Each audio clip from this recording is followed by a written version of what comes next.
Welcome everyone to our monthly water session. We're so grateful that you can join us this evening.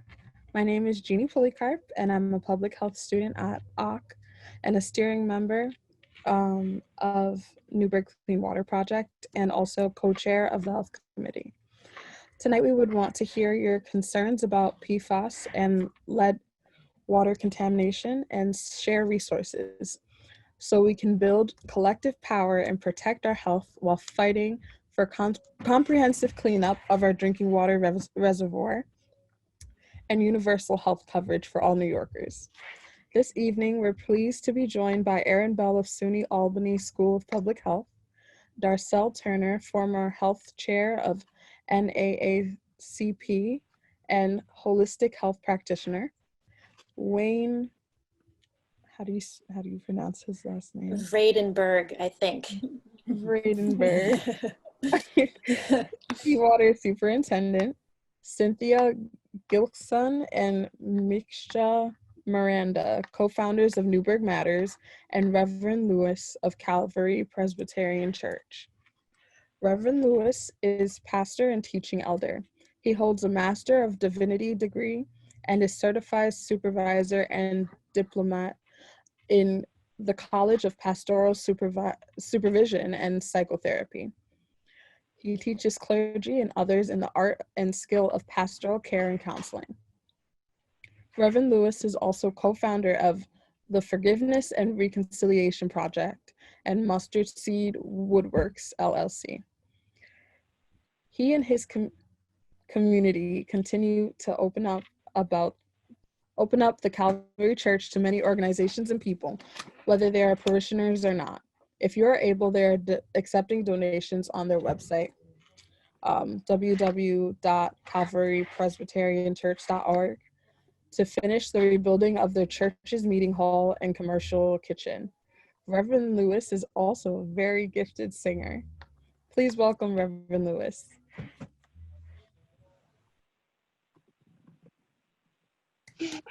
Thank you so very much. I've just left the church. We have every other week on Wednesdays, we hand out free and fresh vegetables from Newburgh Urban Food and Farm Institute. I was just informed by Virginia, who is the director, Kasinki, that to date, we've handed out over 2,000 pounds of fresh vegetables and fruits. So we're delighted to be in this food desert to provide support. I want to call it food justice. I'm also grateful to have the opportunity to be with you again. And can you make this like 2 levels? Yeah. No. Are you there? Yep, sorry about that. Okay, All clear. Okay. So, water is very important to the African American experience first. And globally, of course, without water, none of us really can survive. And so this clean water project is important to me ecologically, spiritually, and physically. So I want to open up today with a kind of prayer and song. And last time I did Wade in the Water when I had my own piano there. But because I'm here by the river, I'm actually, let me see if I can show you. Yeah, I'm actually at the river. And what an appropriate song. I've got peace like a river. I got peace like the river. I have peace like the river in my soul. I have peace like the river. I have peace like the river. I have peace like the river in my soul. I have joy like the river. I have joy like the river. I have joy like the river in my soul. I have joy like the river. I have joy like the river.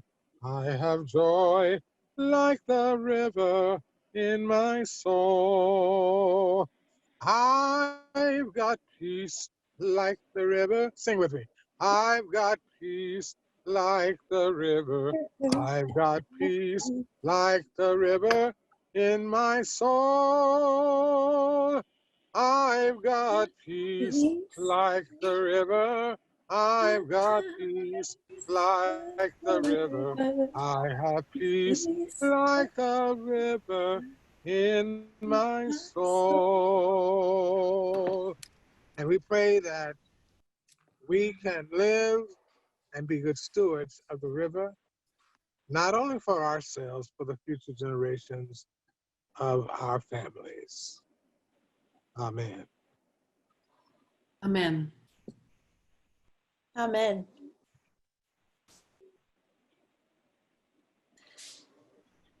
Reverend, thank you so much. You fill us up, give us hope. Thank you so much, Mary. God bless you and our gathering here tonight. Yeah, thank you. Blessings on your family and good luck with your next, you have a next obligation. Yeah. Yeah, sorry I have to leave you, but I'm grateful to be here, and always include me in any updates that we need to promote in terms of water health in our nation, world, and particularly within our state. You got it. Thank you. Bye-bye. Bye. Jen, can I turn it over to you?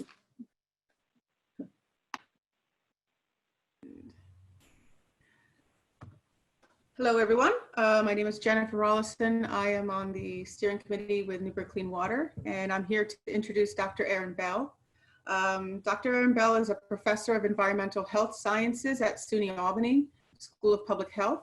Her research is focused on environmental exposures and adverse birth and child health outcomes, including neurodevelopment. She's particularly interested in the relationship between social factors and environmental toxins and their combined impact on child development. Erin is co-lead on the PFAS health study of Newburgh and Hoosick Falls, along with Dr. Betsy Lewis, Director of the Division of Environmental Health Assessment at the New York Department of Health. This study is one of 7 being performed around the country, funded by the Agency for Toxic Substances and Disease Registry. And so welcome, Erin. Thank you for joining us, and take it away. Thank you. Thank you very much, Jennifer, and for Mary for inviting me. And I always enjoy Reverend Lewis. So I am glad he was able to open for this evening. I'm going to try and share my screen. So let's see if we can do that. Are you able to see? Yeah, good. All right. So when I chatted with Mary this week about what to speak about tonight, there are a few new faces and names on the board. So I'll quickly go over what the planned study is and most importantly, what our updated timeline is for this multi-site study. If I go too fast, someone just raise their hands, but I will also be including several ways to communicate with me and my team. And you're always welcome to send questions our way.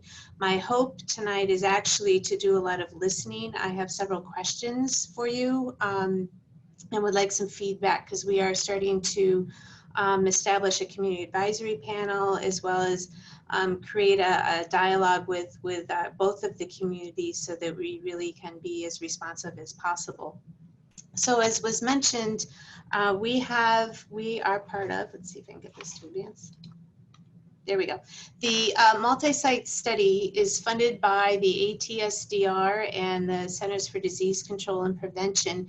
I wanted to show you this picture. This is the logo that will be used for all of the 7 study sites that are involved in this large study funded by CDC. So when you see materials, I don't know if anyone of us will ever be able to use paper again, but if we mail you something or you see a PowerPoint slide or something with this picture on it, that means we're going to be talking about the actual health study that's planned and will be launched this spring with that.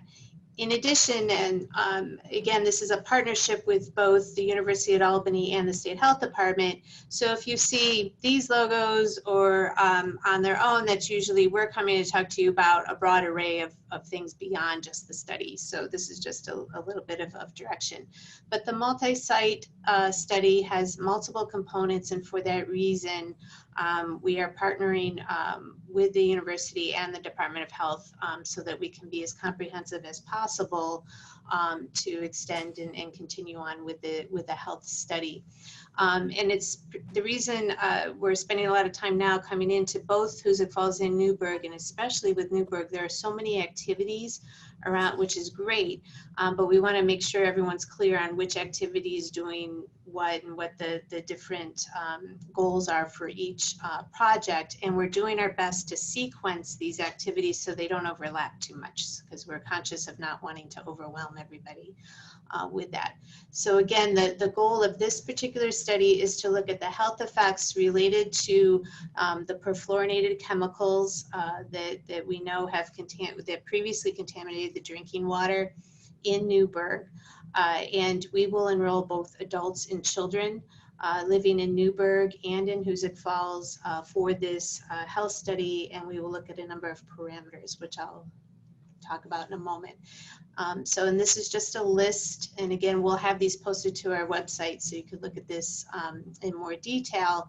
But in addition to New York, California, Colorado, Massachusetts, Michigan, New Jersey, and Pennsylvania are all study sites for this study. And the idea is we will use the same questionnaires and we will use the same study protocols so that we can combine the data.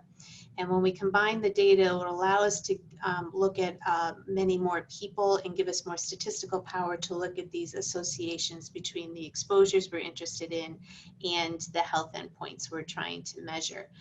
We will still be allowed, and in fact have planned, a number of analyses that will also be limited to the New York sites, because there might be a particular area or a question that the community is interested in, we'll be able to do that as well.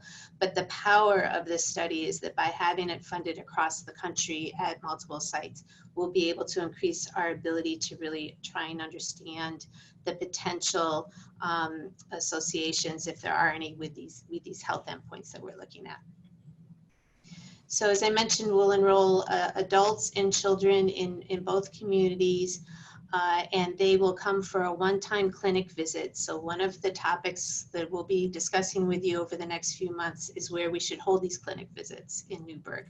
And they will come in for a visit to give a blood sample, a urine sample, and answer a health questionnaire. We will also administer with the children a series of neurobehavioral tests, and these are tests that are on an iPad, and they're questions and answers, and it's looking at behavioral endpoints and screening for behavioral outcomes. I've used something similar in a previous study of about 6,000 children that we did in New York State. So this is a process that's very familiar to us.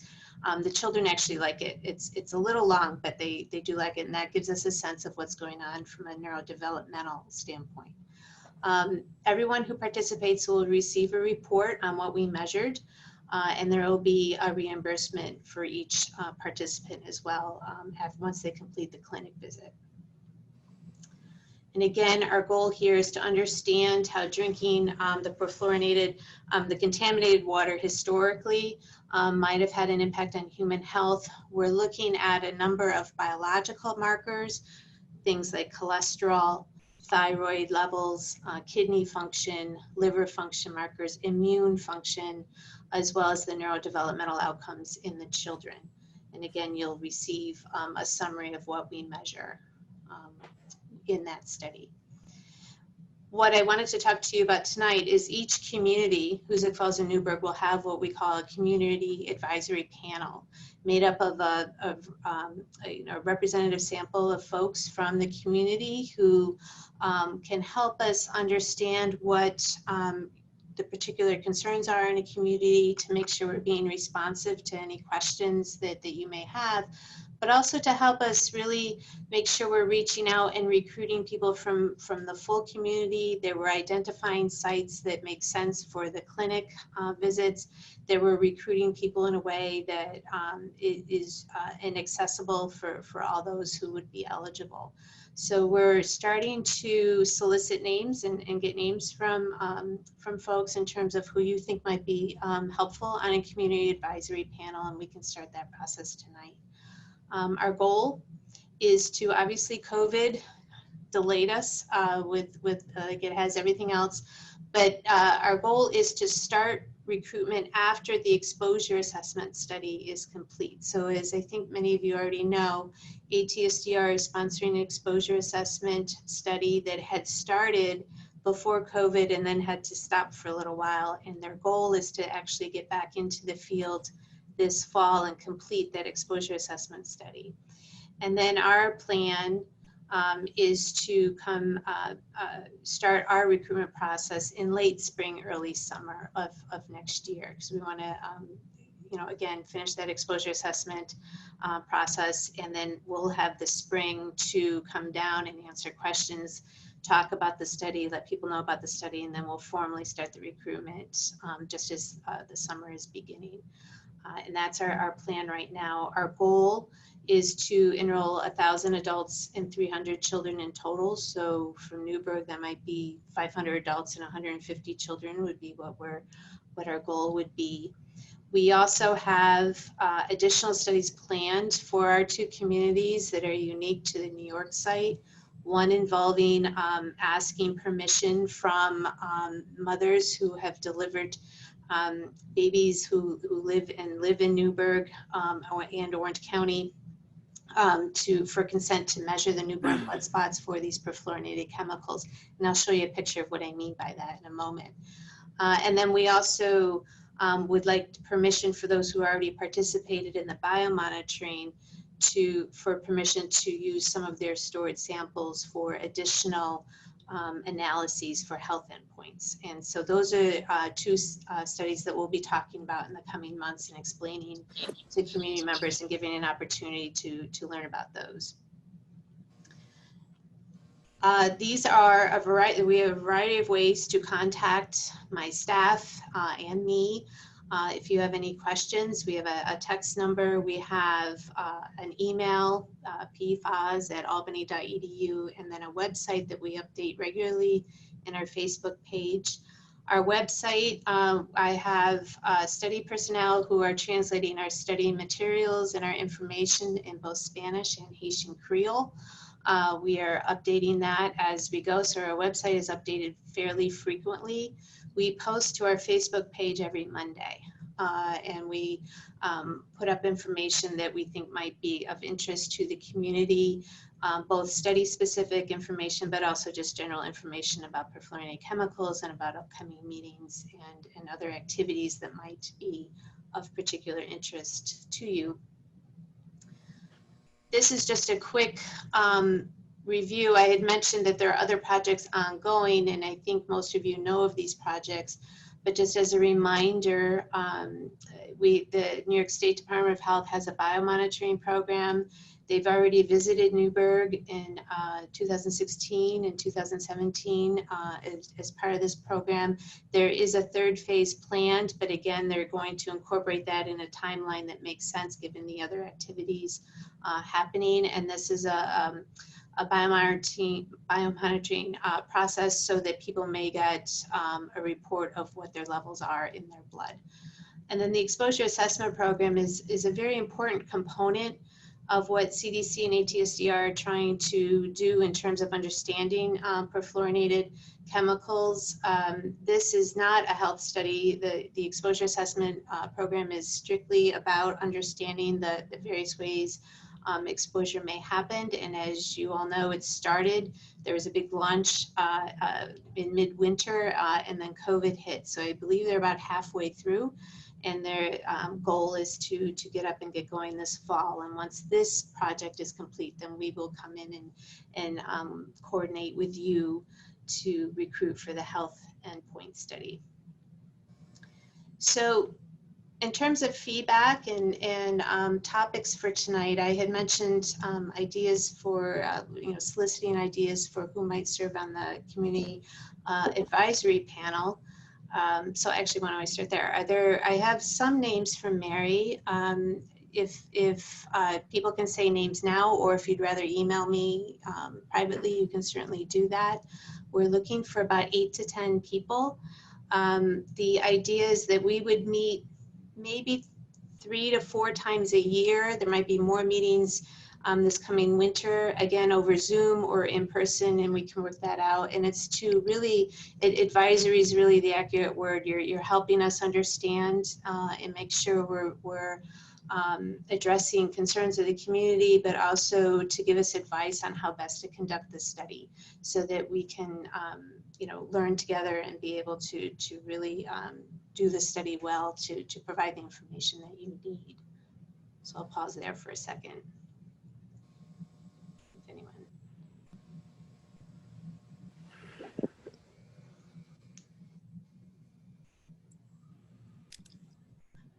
It may be as people dig into the health study a little bit more, we'll gather feedback and see if there's any interest. That's fine. Yeah. They can email me directly, or they can maybe perhaps even email you, Mary, and forward names on. I've also reached out to Mayor Harvey and others in the community as well. So as people think of names and ideas, or if anyone is interested, either let me or Mary know, and we can go from there.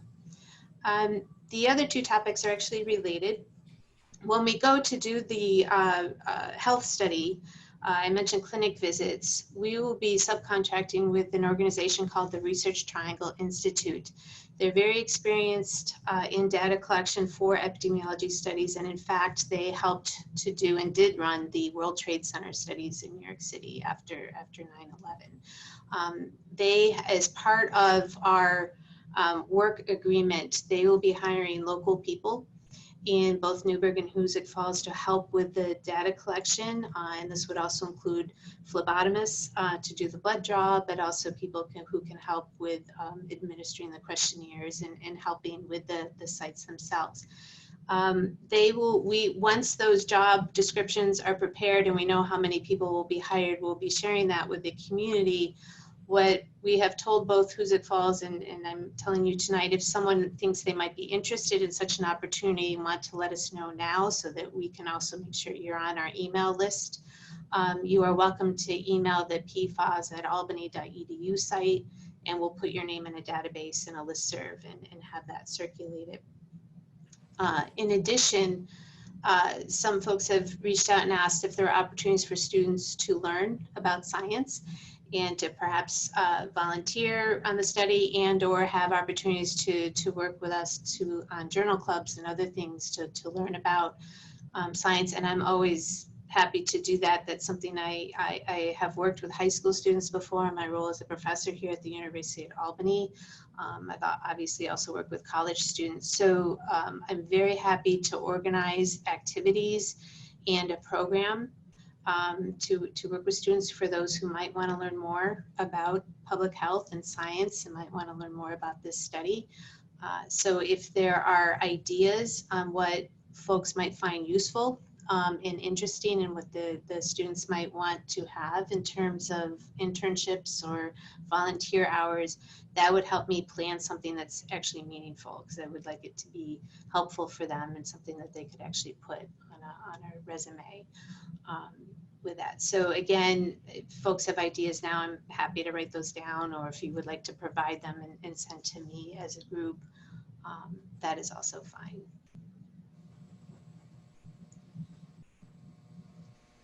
Thanks, Erin.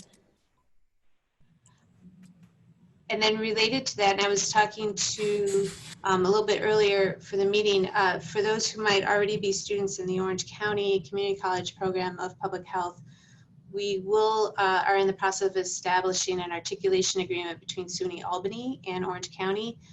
This is just an administrative aspect of what we do in SUNY to smooth the process for those students who might want to move from a 2-year program to a 4-year program.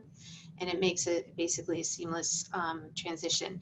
I just stepped down as the faculty director of the undergraduate program in public health at SUNY Albany. So if there are any students in the community that are interested in that, they're more than welcome to email me and I can put you in contact with who you need to speak to. That's something I worked on as the director of that.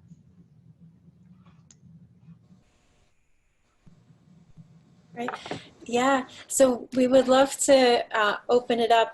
We know that just going back a bit, from the initial Department of Health biomonitoring results, 6 different PFAS people were tested for 6 different PFAS chemicals, and 3 of those were elevated among our community, and 2 in particular were fairly high. So we know that. And this pollution has been happening over 3 decades. We are on a clean water source right now through New York City, the Catskill Aqueduct, but that is temporary. So our main drinking water reservoir is still contaminated. So we are, working to get that cleaned up. But we did want to take this time and really hear from people, what health issues they were experiencing, if they're open to sharing. So I wanted to, I know Carla was here. Carla, are you still here? Oh, come on, Carla. I'm still here. Hello, hello, hello, everyone. Hi. Hey. Yes. Yeah, feel free to share your story and any questions or concerns that you have. Well, I was affected by the water. I moved here in 2012 to the city of Newburgh from New York City. And I lived on Smith Street, 150 Smith Street, and I drank a lot of water, and so did my husband. And when I moved to Grand Street, 153 Grand Street, I noticed a difference in their water as well. So we started buying the Britas. My husband will buy the Britas to put on the faucets. And then one night, maybe about 2 in the morning, I couldn't sleep. And it was a commercial on the TV at 2 in the morning. And it said, if you live in the city of Newburgh, they was urging people to call the number. And I saved the number and I called them that Monday. And they sent me out a prescription in the mail to go to St. Luke's Hospital to get tested. Okay. So when I got tested, I came back high levels of the PFAS in my system. So now my health problems, I'm in this lawsuit thing with the water, and they went back 10 years from 2012, 10 years back to my records. I have cholesterol problems, which I never had a cholesterol problem in my life. No, I'm not cholesterol. I'm sorry. I have thyroid problems. And that was one of the symptoms from the contamination was high levels of thyroids. And my husband is right now very, very sick from some of those, things that they're saying that was wrong with the water. So my London is 5 and she has never drank the water here. So I didn't get her tested because I figured someone else probably could have used that test. So I didn't get her tested for the water, only because I know that she has never drank the city Newburgh water. So that's just my little story I wanted to share with you guys as far as me being in New York City all my life. I'm 44. And when they went back to my health records, I never had sugar. I never had high blood pressure, cholesterol, thyroids, or nothing. And then I started developing these health issues here in the city, not knowing that the water was no good. Thank you very much for letting us know. Thyroid and cholesterol are both on our list of endpoints that we are going to look at in this study. That is something that we want to explore more. Other studies have suggested that's something that we need to explore further. So, so thank you for letting us know that, because it reminds us how important it is to understand what might be happening. Yes, thank you. I appreciate it. Thank you. And I wanted to, Chantal, I know you wrote and did an investigative journalism around this issue in Newburgh and wrote the Vice article, and were able to interview a few people who have been affected by this. I wondered if you wanted to share what you've noticed from your research. Well, thanks for asking. And I'm apologizing to everybody for not putting the video on, because I know how weird that is to just hear a floating voice. But I'm doing everyone a favor by not turning my video on tonight. I'll just say that. I have spoken to a lot of people, first of all, in Newburgh, because as most of you know, I was a reporter in Newburgh for several years. And when the contamination was first announced, when it was first announced in 2016, no one knew much about these chemicals at all. But quickly people started putting two and two together in terms of some of the health issues they were experiencing and the research that had been done on PFAS exposure and human health. Now, I'm sure a doctor can speak, a doctor, a scientist, epidemiologist can speak better on this subject than I can, but the science is improving quickly. So we know a lot more than we did in 2016 now. And the more we find out about PFAS, including the newer PFAS like Gen X, the more damaging we see they are. So just, in terms of sheer numbers, I mean, the people I talk to for my stories complain about health issues that run the gamut. High cholesterol is a very common condition. I hear people talk about a lot.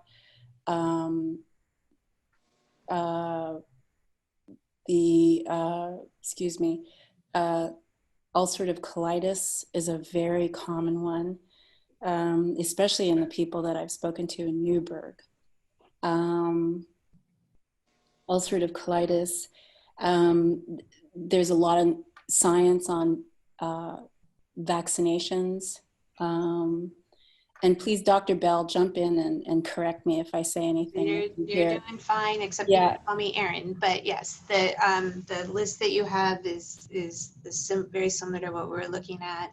And the issue with vaccinations is something we're particularly interested in, particularly in this era of COVID, and the need to have a vaccination. Such a good point. Everybody, yeah. So there have been several articles that have come out lately about people being more vulnerable to COVID-19 as a result of PFAS exposure. So I'm not going to talk more about that because that's definitely out of my league. But just to finish my point, the science is progressing fast, and I'm really happy about that. But everything has been slowed down due to the coronavirus, unfortunately. So a lot of studies and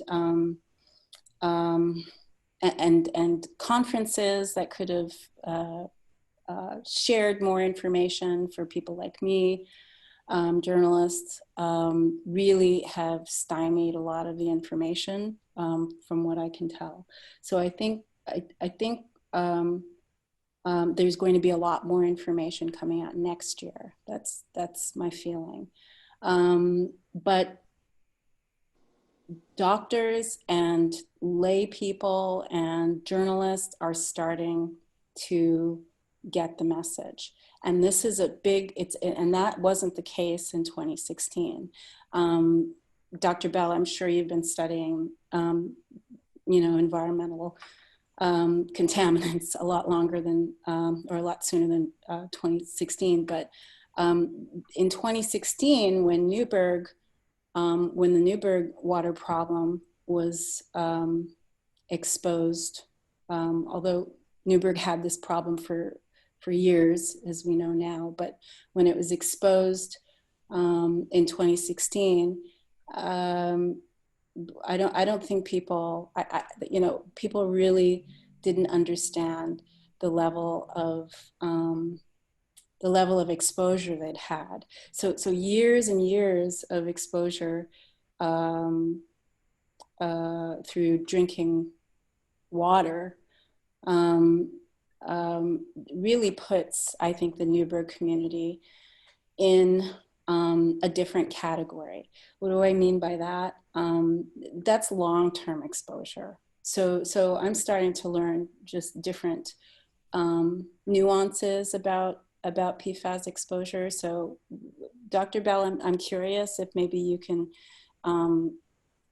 talk a little bit about like long-term drinking water exposure and how that's different than how we are all exposed to PFAS through consumer products, because that's another huge issue.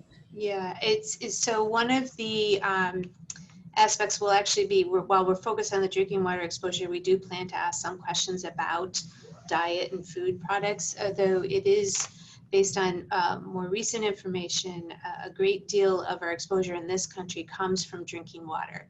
We can still be exposed by through the food packaging and food products, but the bulk of the exposure in communities like Newburgh is coming from the drinking water, and that's why there's that emphasis. However, this becomes important in terms of looking at things like breastfeeding, because we know exposure can be transmitted from the mother to the infant through breast milk.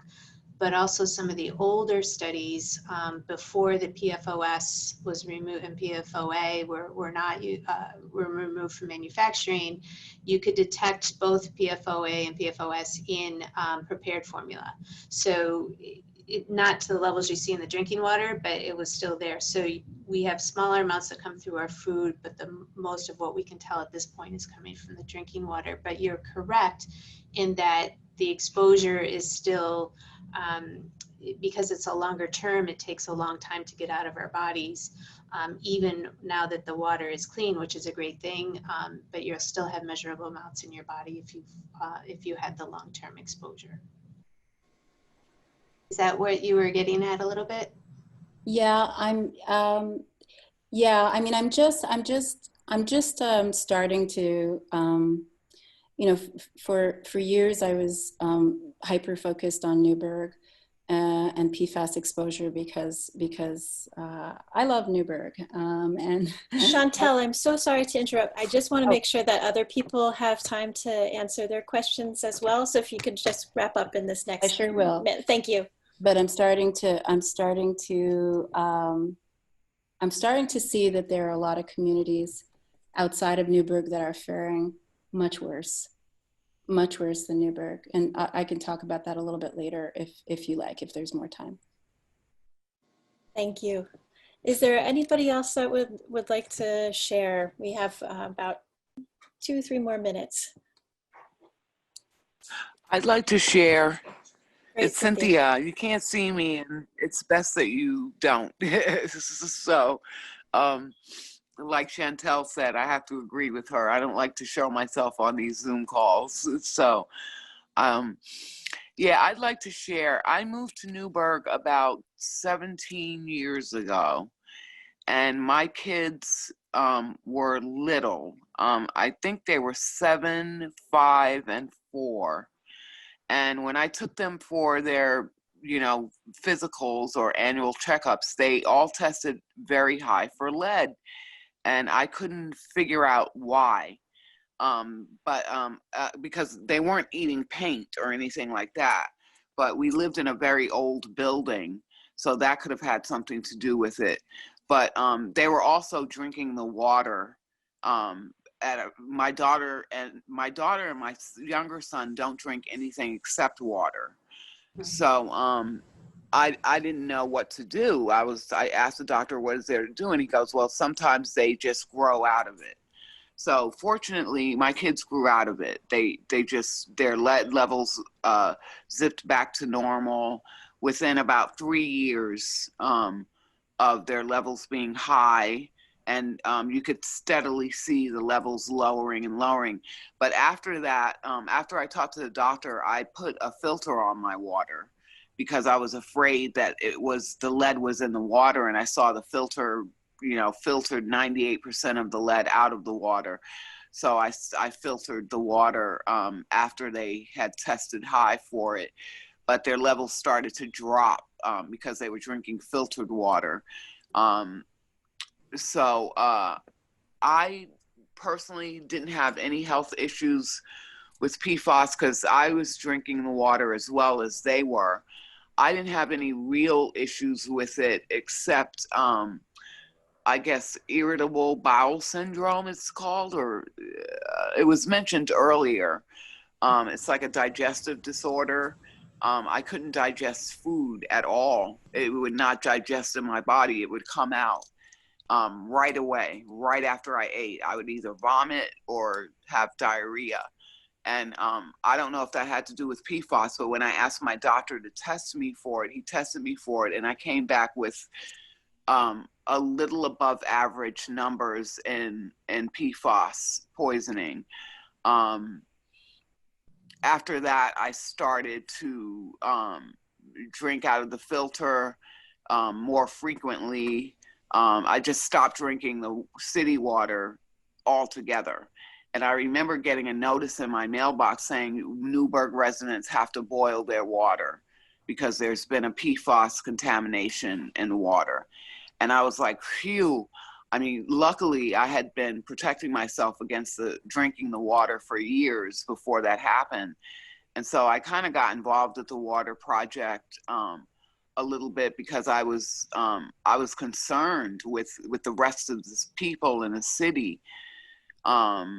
But I haven't really done much in the way of the water project. I've gone on the tour and tried to be involved in it as much as I could, but I have a very busy schedule. I'm involved in a lot of other stuff as well.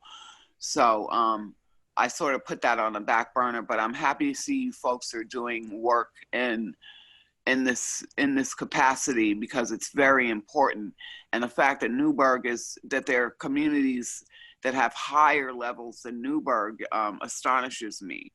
I can't believe that. I'm like, whoa, is this still going on? You know, yeah. So it's amazing to me that there are communities that have it worse than we do. Yeah. But that's really all I have to say. I just wanted to share the lead story because I was very alarmed because, you know, this is my children.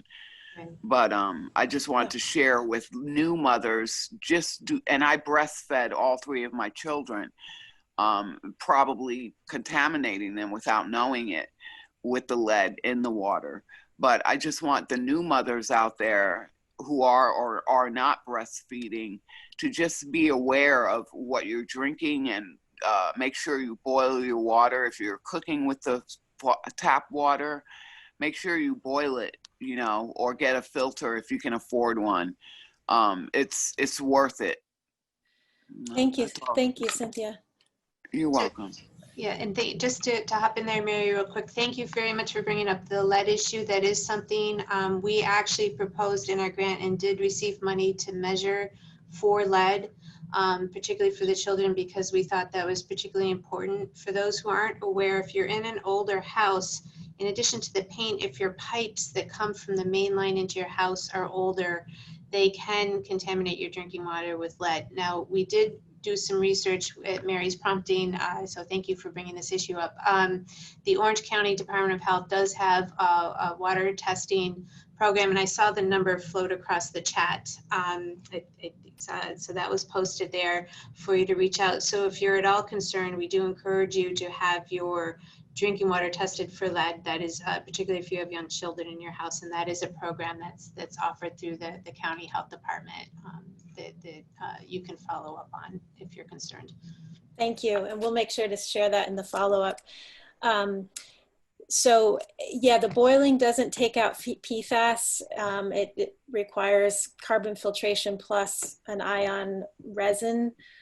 So I'm sure Wayne can speak to that in our superintendent, our water superintendent in a little bit. I just wanted to give one more testimonial from Cynthia Mack, who couldn't be with us here today, but she works in the Newburgh School District.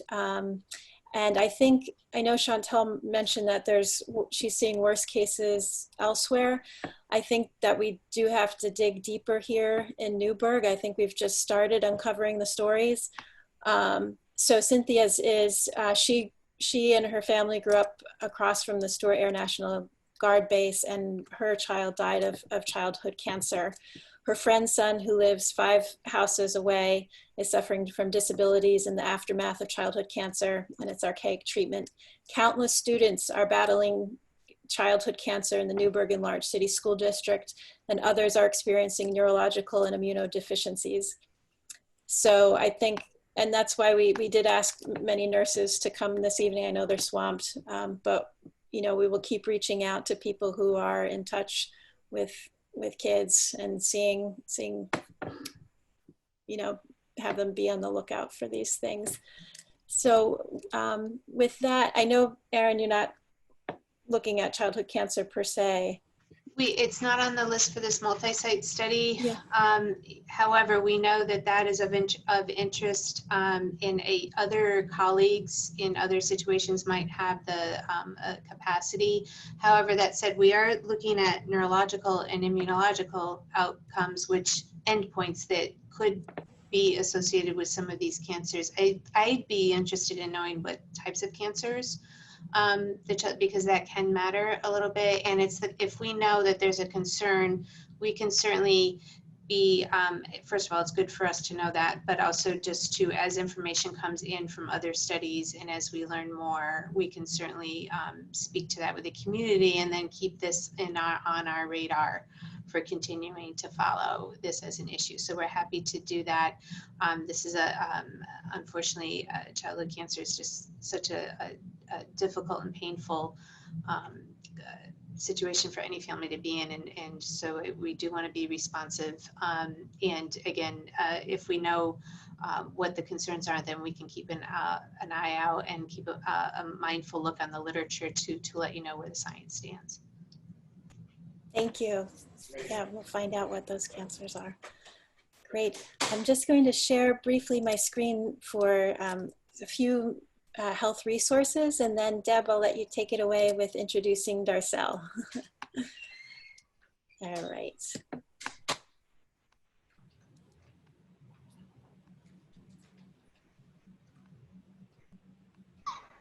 Can everybody see my my screen okay?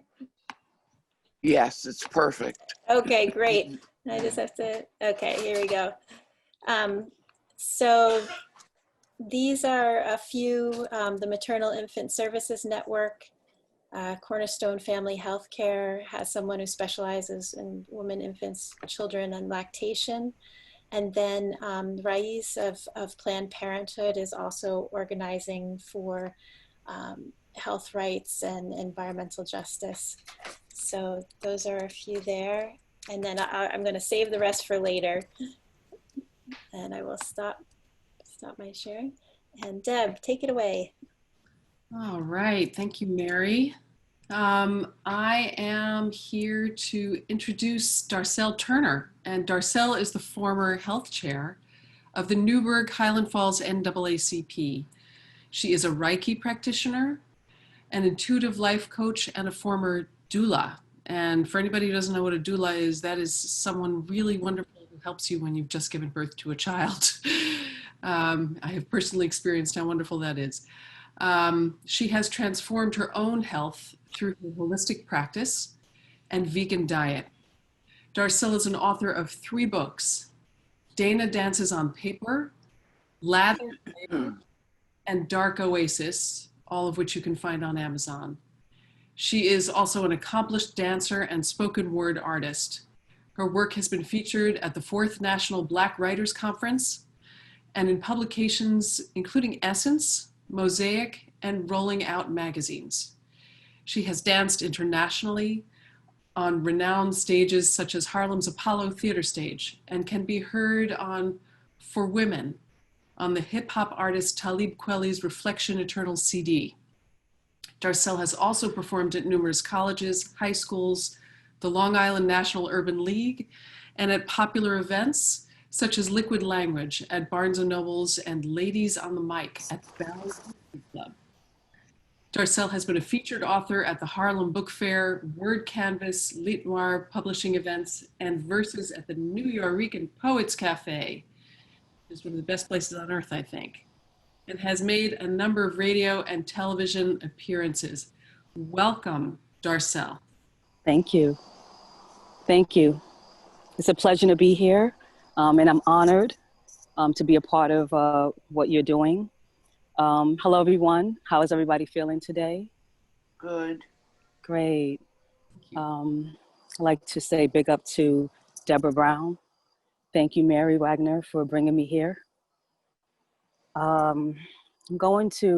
just got the notice yesterday, so I'm not 100% prepared, but I am prepared in my heart. And I'll share some things with you as to what I'm up to right now. I still write. I'm from the Bronx, New York. I'm from Far Rockaway, Queens, and I'm also from Brooklyn. I've done a lot, and that's just a small portion of what you read. I'm still doing more things. So right now, my focal point and my concentration is healing. I do Reiki healing. I do doula work for those who are close to me, but I'm not really in the field like that. When I moved upstate from Brooklyn, I moved upstate to Newburgh, the town of Newburgh, about 4 years ago. So it was kind of hard for me to kind of like connect to other midwives and doulas up here as opposed to in the city of Brooklyn.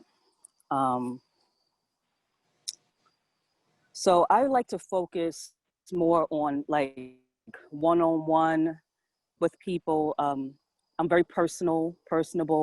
I do my Talk to Darcel sessions. Please feel free, we can have a Q&A. So whatever questions you have, I'll answer them the best of my ability. So I do Q&As, I do Talk to Darcel sessions, which is holistic, personal life advising. I do support. I also do the Reiki healing. I'm a Reiki healing practitioner. That's my goal, that is my purpose. I think it's important that we all know who we are and our purpose. And that's my point of like, I like to guide people to what they're here to do and guide them to their light, because we all have a light in us. And that's what I do. So my focal point and my concentration is health and wellness and spirituality. The health and wellness is the diet part. You know, when I moved up here, I was eating really good. You know, I had a significant other and he was feeding me so well that I gained 194 pounds. I gained a lot of pounds. I gained about 30 pounds once I moved up here.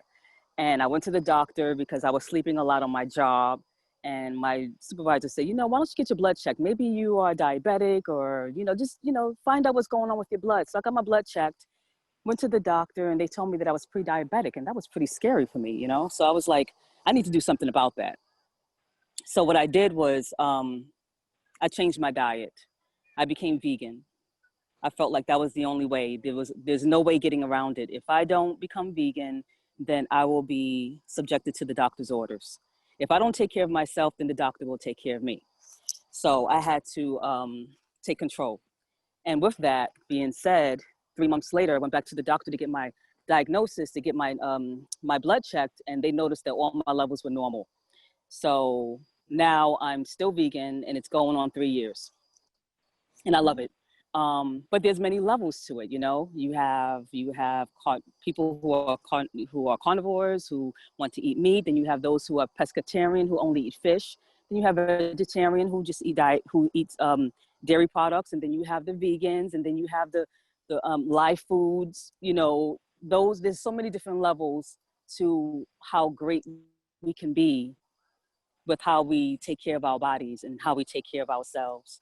Exercise is very important. You know, even just going for a walk, I try to knock that out every day. Going for a walk in your neighborhood or wherever, I feel like there's no excuse. You just got to do it, you know. Exercise and eating the right things is the key to good health and wellness. It's the key to, it's important. Like I ask my clients, you know, how do you exercise your mind? You know, how do you exercise your body? How do you exercise your spirit? You know, there's many ways you can exercise, you know, how do you do that? And some people get stuck. Well, how do I exercise my spirit? You know, so we talk about that. And I like to, you know, guide people to the light because we all have that in us. And then the spirituality part, I'm not a religious person, I'm spiritual. So it's all about healing, you know, and guidance, proper guidance. And I just like to keep the Creator in my ear and in my heart and on my shoulder, you know. What's important at this point is the children, you know. We have to make sure that the children are being taught. Parents have to take care of themselves, and I'm here to guide the parents and support them and heal so that they can pass it on to their children. Children is our future. I'm a mother of 4.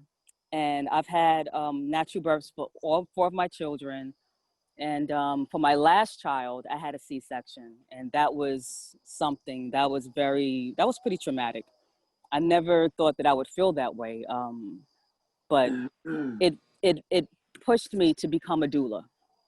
So after I had my 4th child, I got my doula certification, and I felt like, you know, being a doula would help women to know their bodies and love their bodies and know that they don't have to, you know, listen to what the doctors are telling them. They can listen to their bodies and really trust the whole process of having a natural birth, because C-sections it's no joke. So that's what pushed me to be a labor and postpartum doula.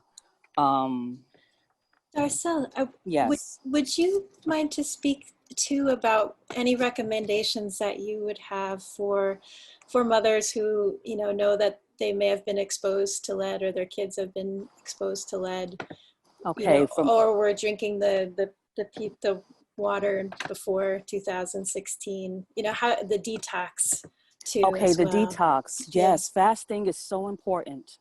I suggest that most mothers, you know, fast at least once a month or 3 days out of the month. It's really important. Detoxing, there's many, I have some resources. I have people who I can connect them to in terms of how to detox.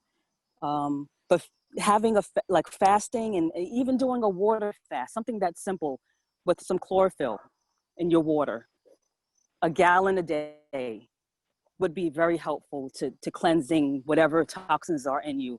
Anything, any disease that we have can be reversed if we work on it. We have to work on it, you know. But I feel like fasting is one of the key things. The people who were drinking the water, prior to 2016, you said? Yes.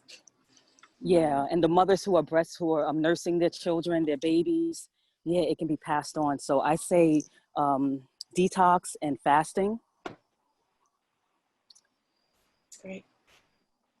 And like what Cynthia said, you know, she said about the water, you know, boiling your water. But I don't drink water from the tap. I haven't drank water from the tap in 20 years. I've always, you know, I like to stay with the alkaline water.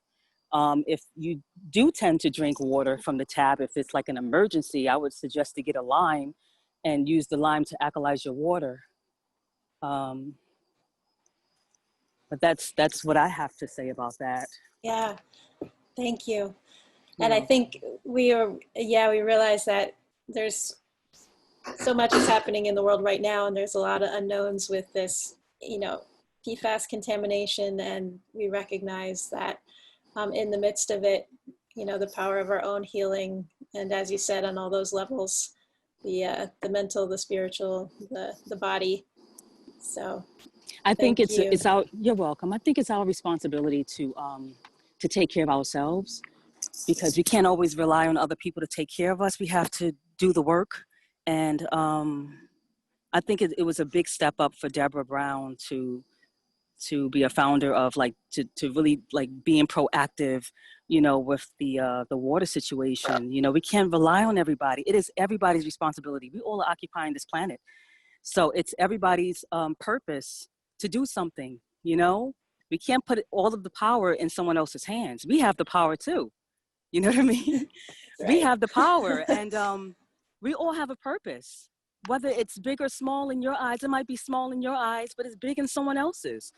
So I feel like, you know, I'm living my purpose to just heal and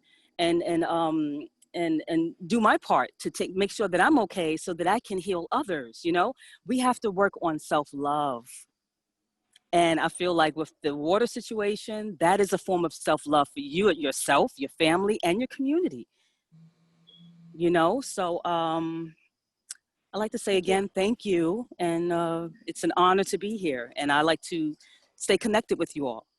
That's great. Thank you. You're welcome. And speaking of, yeah, it's a great, oh, go ahead. Mm-hmm.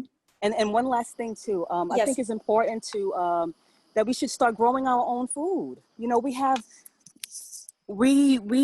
do anything we want. Can you hear me? Yes. I'm saying yes, that's a great idea. Yeah, we can do anything we want. Yes. Study agriculture. And this is my backyard. Okay, this is my garden. I have a garden bed, and I want to invest in getting what do you call that? It's a tower garden. I don't know if anybody is aware of that, but that's what's happening now. People are having tower gardens in their homes during the winter seasons, or you can have it outdoors and in your home, on your property as well. So it's important that we start growing our own food, because at this point, we can't really trust everything that they're putting in the food, and how the water, how is it being watered? So we have to have some sort of control over what we're eating. We have that power. We can grow our herbs in our windowsill. You know what I'm saying? That's right. Yeah. So there's so many options out there, and it's everything is possible. If you believe it's not possible, then it's not possible. If you believe it's possible, it's possible. So that's what I have to say. Great. Yeah, let's go ahead, Cynthia. No, I think that was me, Carla. Oh, I apologize. Go ahead. No, it's okay. So I have a quick question. Ain't that funny, Carla? Hi, Carla. Right? So I have a quick question, because I'm out and about in the community, like every day, 7 days a week. And I want to know, like, for pregnant women and women with children, and I have a child, excuse me. And you said about them fasting, them taking a couple of days out of the month to fast. Can you kind of be a little more specific with that area, so when I'm out there, like, I can throw that out to people sometimes, you know, like certain people with certain things. So I'm kind of interested in what you were saying, but you didn't say much about it. Okay, let me, my battery's about to die soon. So what I'm saying is, I don't suggest that children fast. No, I know that. It would be you should be at least 21 and over. I think I started my first fast when I was about 20 years old. But I don't suggest children fast. They should not fast, but you can give them smoothies. I do that for my children. Like my son, he's 4 years old and he doesn't, can you hear me? I'm sorry, can you hear me all? Okay, my son, he's 4, but he doesn't like to eat the vegetables. So what I do is I put it in, drinking his greens, you know what I mean? So you can be creative in how you're giving your children the nourishment that they need. I also have resources, but I do that with Talk to Darcel. I have Talk to Darcel sessions where I can connect you to people. I have a lot of resources with that. In terms of you, Carla, or people you feel like they need to fast or whatever. I think the connection. is going. Okay, can you hear me now? Yes, and we're just, yep, you want to finish up and we'll switch over. Okay. Okay, so I do talk to Darcel Sessions. You can reach me, you know, through that. And I have a lot of resources. But I strongly suggest that everyone fast at least 3 days out of the month. You know, just straight up water, because you're cleaning your system. You know, you want to kind of restart. It's beneficial, you know, for your body. But if you have any more questions, you can reach out to me. I have talked to Darcel on Facebook, or talk, the number 2, Darcel@gmail.com. And if you need a consultation, I can give you consultations. But fasting is very important, and you can definitely, with a good diet, you can set your whole, you can set years, 20 years behind. You can set your life backwards. You can feel young again. You can feel yourself again. You know what I mean? And all that. Great. Okay. Thank you. Okay. Mary, I've had yep, go ahead, Tamsin. And then Tamsin here from Newburgh Clean Water Project. Thank you, Darcel, so much for your positivity. And I think that your message is wonderful. I do want to point out, however, that PFAS is a different kind of chemical. It is a forever chemical. And certainly at Newburgh Clean Water Project, we would not recommend that nursing or pregnant mothers fast to get this chemical out of their bodies. Also, the water in Newburgh, right out of the tap, is some of the highest quality water in the country. It's from Catskill Aqueduct. It's the same protected water that New York City gets. They make sure that those millions of people are protected. And right now we are paying, as maybe Wayne wants to talk about a little bit, we are paying for that very high quality water. So it is potentially better than bottled water. We know exactly what's in it. Our incredible water department tests that water very comprehensively and make sure it's absolutely safe, which is not true of bottled water, in fact. So I just wanted to point that out, that PFAS chemicals are quite different than a lot of other elements that we found in our environment previously, and that they don't necessarily, I mean, again, maybe Erin Bell could talk about this, won't necessarily reduce by fasting. They will, your system will get rid of them over time if the source of the contamination is removed. And that's, I just wanted to clarify, Mary. Thank you. Thanks, Tamsin. And we have one more question from Misha, and then Wayne will switch over to you. Thank you. Misha, hello. Hi. Hi. I just wanted to say thank you for having me. I'm sorry I joined late. I just joined, so I'm a little lost on what's going on. So I don't know if you can kind of like put me up to speed quickly in a 5-second type of thing. Again, it's Tamsin here from Newburgh Clean Water Project. We have live streamed this on Facebook, so you can go and see this footage anytime that you like. Thank you. All right.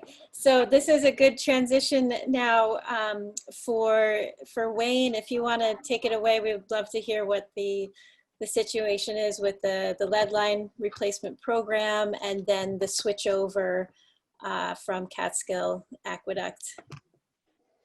Hi guys, can everybody hear me? Yeah. Perfect. Yep. You know, I see Chantel is on, and I think Chantel, you know, sells herself a little bit short. You know, in 2016, you know, I got the call. I think I was the first one to get the call that, you know, our source was contaminated. And it seems like kind of my life has been scrambled and flying around since then. You know, I was a young water superintendent. I got thrown in front of probably 15, 16 television cameras. And Chantel looked at me, I'll never forget it. And she said, just breathe. And I said, oh, okay, that makes it easy. And she's been there the whole time. So, you know, just a couple things that I did here. You know, as far as just a boil water notice is a notice coming from me directly. I'm the one that generates that notice. I'm the one that signs that notice. That notice means that I'm working in your area. I have, you know, shut down that water main. Once we do shut down a water main, there is a chance that bacteria, just bacteria, could get into that water main. Most likely because I'm cutting it open and I'm making repairs. that's a protection that we're doing. So we do that as a precaution. And then we take samples after that before I do lift that boil water notice. So it's nothing scary. And if anybody has questions, please do not go on social media and look on social media, all that. Just call the water department. I will call you back directly if you ask for me. Doesn't matter what time it is. If it's 3 o'clock, 4 o'clock in the morning, usually my staff gets a hold of me and I will call you back and I will make sure that you're comfortable and you know what's going on. As far as lead in the water, lead is not in the water. Lead does leach from pipes. Any of our homes that are built before 1985 do have lead in the pipes and the solder around the pipes. So that does get leached in through that. But, you know, the water department does do a whole bunch of testing and analysis. We're in the process as we speak of doing our lead and copper sampling. Because we are switching sources, I have the pleasure of have to take 120 lead and copper samples all around the city, and those all have to be in by a certain date. We just finished our lead and copper, and now we have to do it again because we're getting ready to switch sources. But all those results came back phenomenal. I've had, you know, folks that had really higher levels, and they've really come down drastically. We made some different changes at the plant, just changing the pH, very, very small. And we've gotten really good, really great numbers on that. But all of your water, please, and I heard Tamsin say this, you know, your water coming out of your tap, I would put it against anything in the country. That's how, not just because I'm running the department, but I just, you know, I have the health department records. We had a chief operator that was from Rockland County that was just working for us not too long ago. And as soon as he started getting the records back, he's like, Wayne, this is some of the best numbers I've ever seen in my life. And this is a gentleman that's got 30 years in the business. So, you know, if you do have questions, you know, just call. And I will talk to you myself. I will show you the records, and you know, you can see it for yourself. That's just following up on some things that I did here. As far as our lead and copper, our lead replacement program, one of the things as far as having the high-ranking state officials, you know, in the department a lot, the director of the health department asked me specifically, Wayne, how could we help the resident? And we were doing a ton of leak detection work throughout the city. We were finding lead services all around the city leaking. In the city, you own your water service from the main all the way into your house. So if it does leak and it is lead, the code says it has to be fully replaced. An estimate to get that fully replaced is around $10,000. So to ask Mrs. Smith or, you know, Mrs. Brown, you know, hey, you've got a leak on your lead water service, it needs to be replaced. You know, an 82-year-old woman's crying in my office because she's got to go into her savings account and try to find $10,000. You know, I could not sleep knowing that. So I really, like, almost bawled, you know, cried to him saying, hey, we need help. And next thing you know, the governor did create a lead service line replacement program. We did apply, and we were issued $500,000 right off the bat. That money has all been spent. As we speak, we have replaced over 95 lead water services across the city. I did get an email from the Newburgh Clean Water Project. I am working on, I have a full list of all the different lead service lines that have been replaced.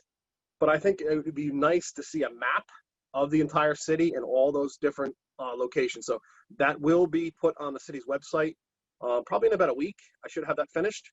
And then I will build that out. So as we do replace them, I will keep putting dots on that map so we can see throughout the R. We did apply for a grant to replace all the water meters throughout the city. If we did do that and did get that grant, my part of that grant was to locate all the lead services across the city. Assemblyman Jacobson did call me and said, you know, how much money do you need to replace them all? And honestly, I don't know. Because we don't know how many really truly we have out there. I suspect a lot, but a part of that scope of work is to try to identify every single lead service by address. Then I would know exactly how much money I need to replace them all. So I have a meeting set up next week with our meter company. We're probably going to end up financing that project, to get that project done, it's going to cost us about $1 million. But after that project would be complete, I would have a full scope of work and it by address of all the lead services across the city. And then I would go out for funding, grant funding, to have those replaced. So yeah, so we did 95 total services across the city. I had folks coming in, and they were, you know, a lot of people applied, and I went through the program. We tried to make it as smooth as possible. And the state health department did let us know that we were one of the first municipalities in the state to actually finish our program and actually use up all our money. There's still municipalities out there that are not, you know, haven't used their money yet. And I'm kind of like saying, hey, if they're not using their money, you know, let's take it away from them and start giving it to us. You know, I need to get going here. We were called, and they Can I get you to clarify something for me? Yep, sure. You were saying that Newburgh has the cleanest water in the country right now? Absolutely. Really? So the tap water? Absolutely. Wow. Thank you for telling me that. You saved me hundreds of dollars on filters. Yep. Yeah, and you know, I suggest all of you, you know, if you haven't been, you know, I actually just called HR today and I said, listen, I want to open the plant back up. We opened the plant back up. Obviously, with COVID, you know, hear that, Cypress? I've been keeping the operators totally, you know, totally confined because we can't lose a plant operator. I've only got 7 of them, and we got to run that facility 24/7, 7 days a week. But we are going to open it back up. We're going to do it half numbers with masks and social distancing. But, you know, I just got to, you know, I see every day a line of people filling their water jugs at Culligan down the street from the plant. And they're charging you 25 cents a gallon. Right now, you're paying 0.3 cents per gallon coming out of your tap. Folks don't understand that Culligan pulls all their water from our main. So that's all they're doing. They're taking your water from 0.3 cents a gallon. They're putting 25 cents a gallon on it. They're putting a little fancy label on their machine, and they're selling it to you. You know, that really drives me nuts because our customers have great water. You know, I have 18 filters at the plant with 40,000 pounds of carbon per filter. That makes a high quality, great drinking water coming out. Wayne, I'm sorry, Wayne, thank you. But there is some, you're providing the cleanest water to the pipes, but there, as you said, there are lines that still need to be replaced, and there are fixtures that are old in homes, and there's solder that is lead-based. And so a blanket statement that the water coming out of their tap is clean isn't 100%. There are ways that you can reduce it by just running cold water and only using cold water, especially for cooking. You let it run for a while, and that should move the residue along. But the plant itself, yes, the water is clear. Homeowners need to start being more proactive in testing the water coming out of their faucet to see if somewhere in their home. The Newburgh School District did that alongside with the Department of Health. They went through every school and located every fixture that was lead, that had lead in it, and either they cut it out and put in new, or they actually cut off water supplies. They turned off faucets and stuff, or they put in filtering systems for that lead. So I think there needs to be some clarification. Someone in their home turning on the water is not the same.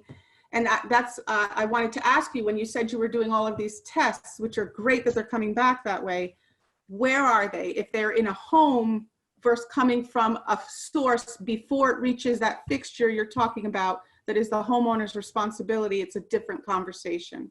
So there needs to be some clarification there. Yeah, so our lead and copper sampling has to be conducted by our customers. So we have a whole list of customers throughout the city. Anybody who's interested in joining that program, please call the water department, because we're always looking for people to join that program. It's absolutely free. You pay for that, you know, paying your water bill. Is that a homeowner or a renter? Because there's a difference there as well.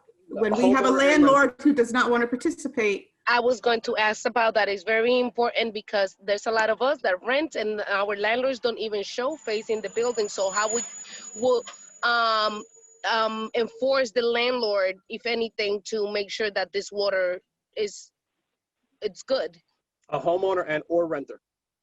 That's all I need: an address and I need a faucet. How it conducts is you call, you're interested in the program. We put you on the list. My staff come out, they send you a bottle, a sample kit with specific directions how that sample has to be taken. It's a first draw sample. So first thing in the morning, before anybody touches the water, it's got to be drawn. Once it's drawn and you have that sample, you call my staff back. My staff will come to your residence and pick up that sample. We will run it in the lab, an outsourced lab, and then as soon as I get results, I have to have a letter to you within 30 days with your results to you. And Having all that that sauce that Nick brought home, that was pretty cool. Could people unmute, mute themselves if they're not speaking? Thank you. we also add, a polyorthophosphate to the water. That chemical creates a barrier. So when I can say that, most of your drinking water, all your drinking water coming out, I'm seeing the numbers. So I know that polyorthophosphate is protecting you against the lead and the metals on your pipes. So when the water comes out, that polyorthophosphate creates a barrier against the lead and the copper, a very thin type of layer. But yeah, so the numbers have been phenomenal. Okay. But if anybody is concerned, or even just, you just want to know, get on the program. We'll take the samples. We're doing 120 a year, and they're free, and you'll get your results. I have had some of my customers that have been in the lead and copper program for years. We have a hard time finding people to get on the program. So every time I do a plant tour or anything like that, I'm trying to recruit right then to get people on the program.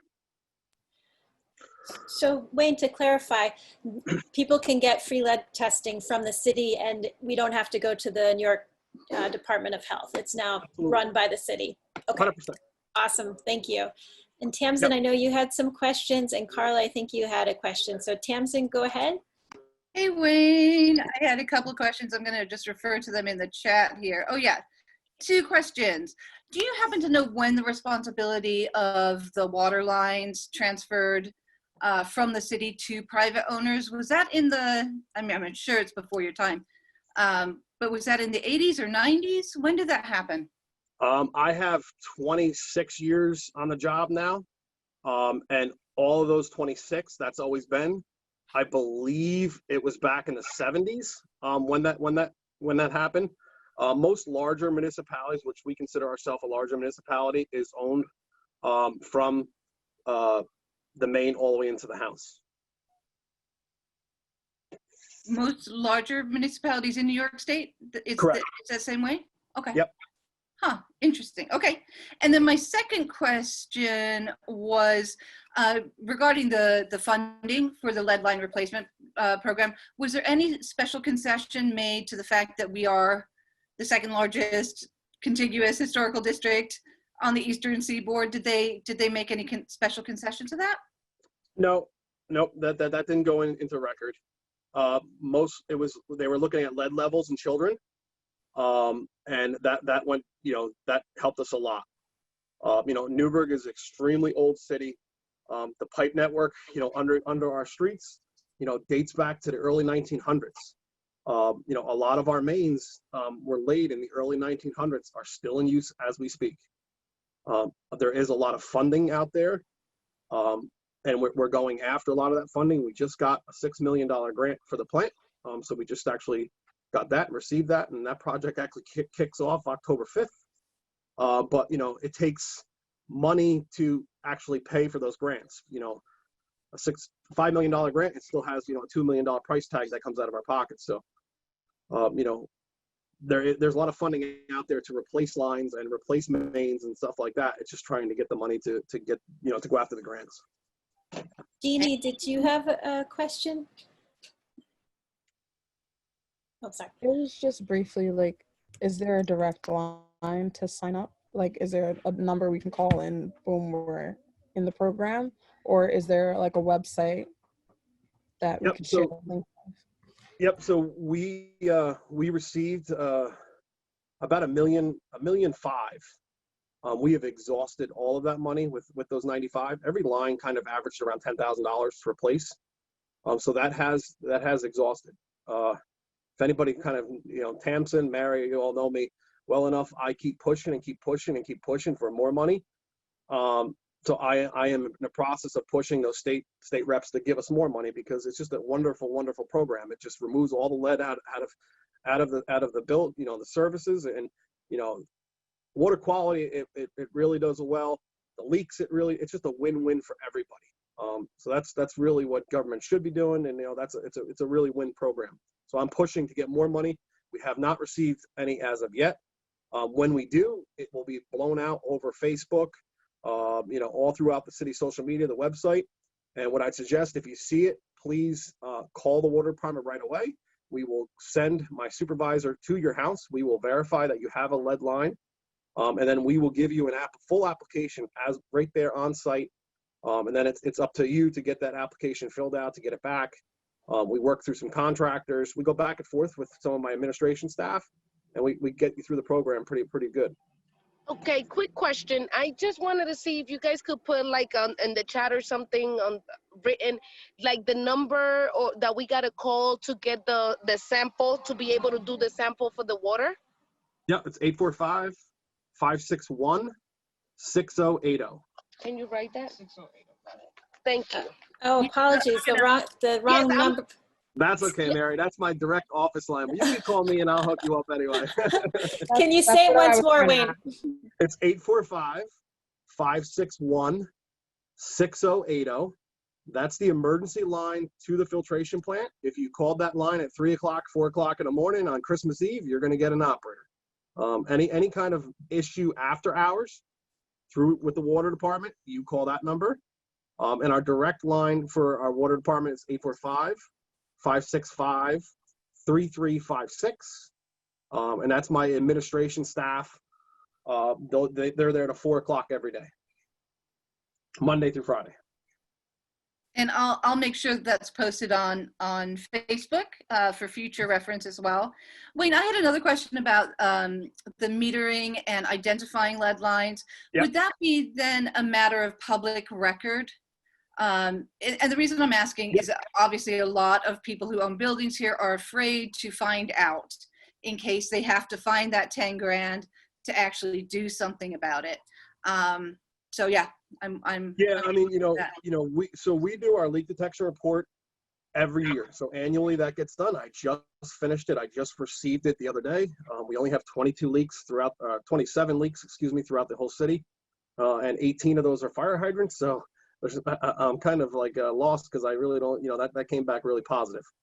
So that leak detection report picks up a lot of lead lines, and anything that is leaking has to be replaced.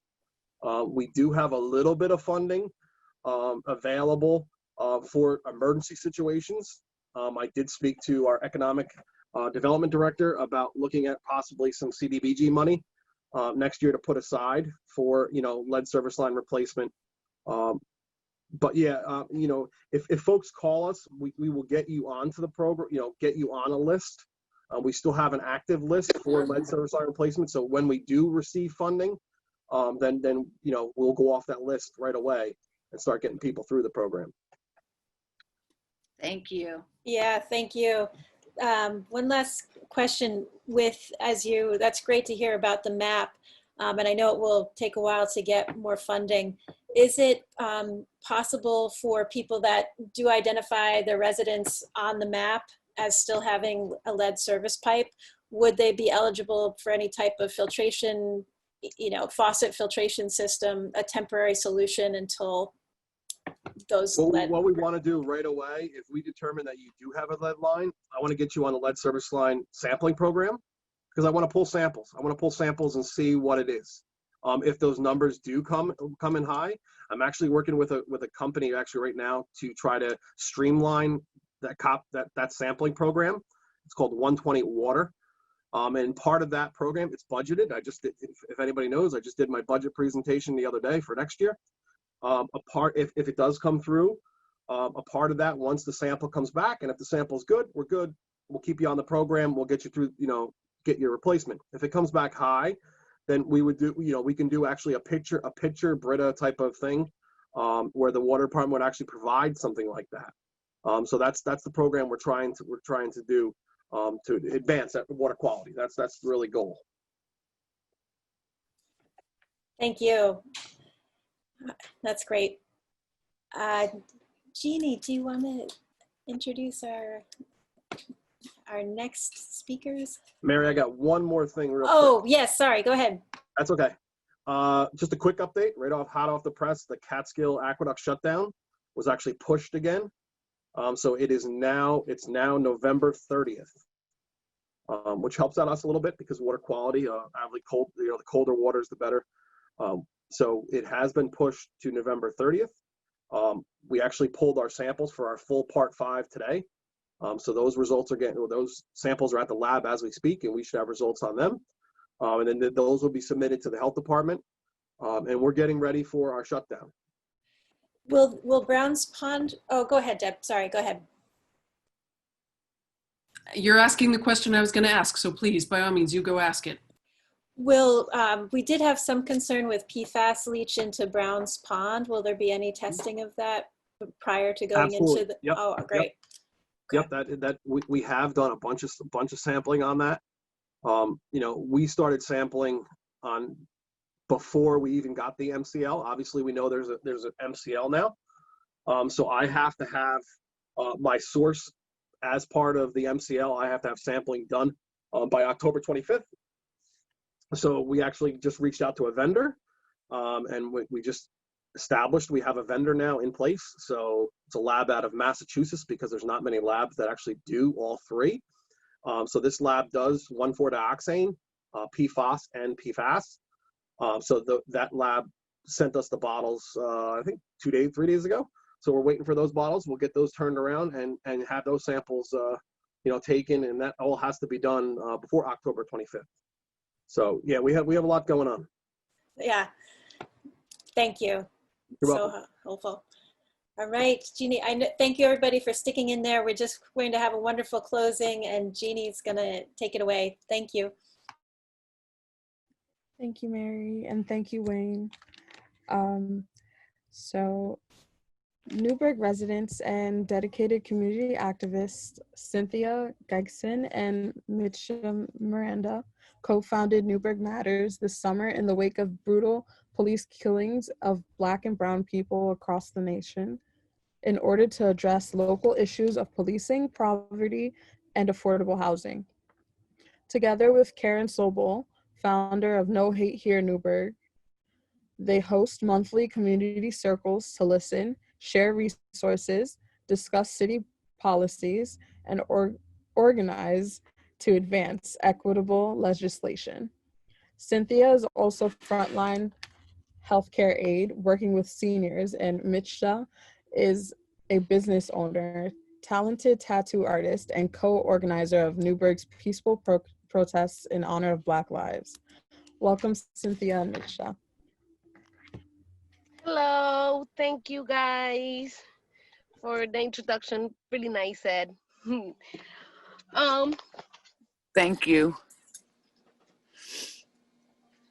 Well, I don't have much to say right now. I'm sorry for the darkness and all that. I just got out of work. I'm a little hectic right now. But Newburgh Matters is a grassroots organization that we just started basically this summer. It's very small as for now, but we're hoping to grow and to create a network of neighbors and getting to know each and everybody of the community of the city and the town of Newburgh. Newburgh in general. Basically right now is Cynthia, Deb, and I. Yeah. So, Cynthia, you have anything to say? Yeah, we're gonna try to reach people spiritually, mentally, and physically. Try to empower people to fight for themselves and to use their voices so that we can create change in the city.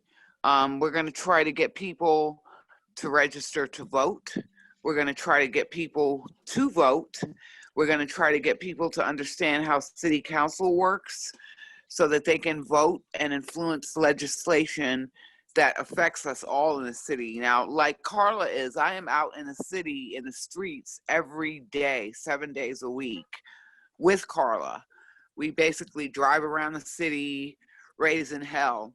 But we talk to a lot of people and we meet a lot of people that need help and need a grassroots organization like Newburgh Matters. And that's what my dream is for Newburgh Matters to be an organization that people can call on when they want to share their voice.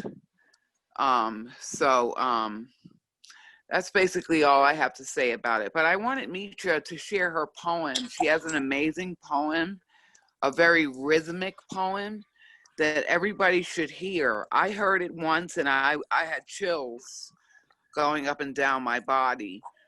So I would like to turn it over to Mitra. If you can read that poem that you read to us that night, remember?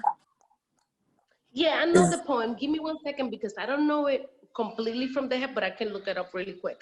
It's a beautiful poem, and it's a poem written by a Puerto Rican poet, and most of the words are in Spanish. It's in Spanish, and I know that a lot of you guys don't understand, but I just want you to concentrate on the rhythm.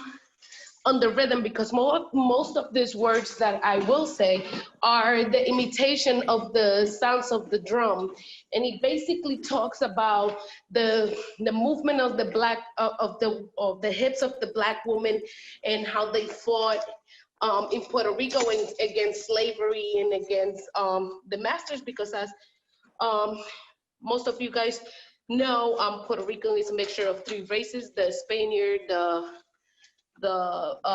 Taino, and the African. And this is in honor of the African roots in Puerto Rico. So if you guys just give me 1 second. Sure thing.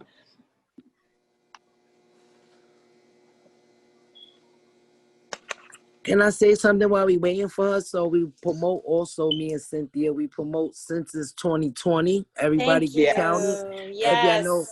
If y'all know anyone that didn't get counted, maybe your neighbor could tell someone else. I believe our count is 44.6. Please don't quote me on that. I haven't spoken to Ann Sullivan. I try to do at least 15 to 20 a day census. People just randomly from us walking in the community and riding around and raising hell, like Cynthia said. So please let everyone know, if you didn't do your census 2020, it's very, very important that we get counted. I'm sorry.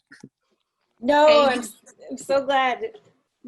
And we'll share resources. This is the last week of big action coming up. So we will share resources in our follow-up if you want to get involved and volunteer with that. Carla and the team and Cynthia are doing amazing work. Thank you so much. All right, Micha. Yeah, so I got it right here. And the name of the poem is Majestad Negra, which means Black Majesty. And it was written by Luis Pales Matos. I will post this poem on the page for the organization Newburgh Matters. So if you guys want to know the exact translation, I will post both the Spanish version and the English version right on the page.